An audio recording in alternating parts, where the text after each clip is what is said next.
I'm very confused. So for 10 years now, actually longer than that, pretty much since like 1823, Democrats have been whining and crying and throwing temper tantrums and quite literally, the word literally, screaming at the top of their lungs, burning, destroying, unaliving, assassinating every single thing they disagree with. Every day they're crying. Can you guys be happy? You're never happy. And now you're upset because Washington, D.C. is cleaning up the reflection pool and cleaning up statues. So you're angry that Washington, D.C., our nation's capital, is being clean. So it looks nice, so that it is safe. You are complaining that fraud is going on. I mean, you're complaining that people don't want fraud. So you want fraud.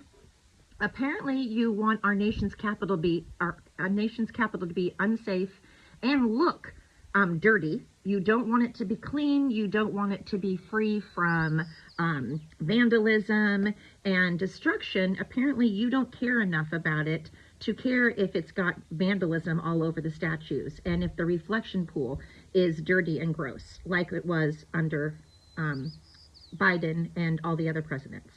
So you're upset when things get cleaned up.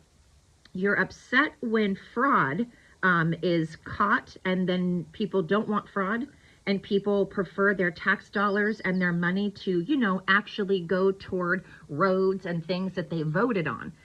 You don't want that. You don't want ID. You want Muslims in. You want illegal aliens in. You want American citizens to be put last. The Democrats actually were asked by Trump, Democrats, do you feel that the American citizens come first? The American legal citizens come first. Do you believe that? He asked the whole crowd of Democrats, all of the politicians. Not one of them stood. He asked them to stand if they believed in American citizens and that they come first. They did not stand. They don't stand for any of the innocent children that have been unalived by illegal immigrants. They don't stand for cleanliness. They don't stand for Austin Metcalf. They don't stand for white people. They don't stand for straight people. They don't stand for anything but themselves. And then they call everybody a cult.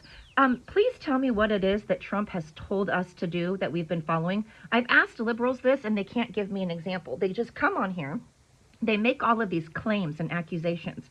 And then they pretend that claims and accusations are facts and truths. So then when you say, hey, please provide facts and statistics and proof of the things that you're claiming, so far I have yet to have a liberal do that on any of my videos. They just come at me with more claims and more accusations.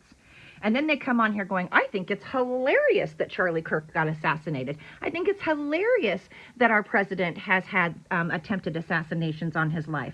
I think it's great that Austin Metcalf got stabbed by a black person. These are the things that liberals believe, and they stand by it, and they double and triple down on it. And then they claim that they're these great people.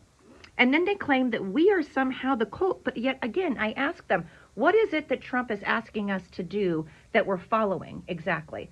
Not a single example.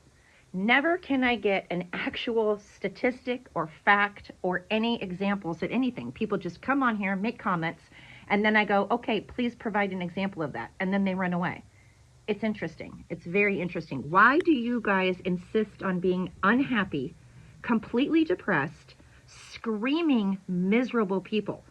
You don't want things to look nice. You don't want our economy back on track. You don't want us to get along.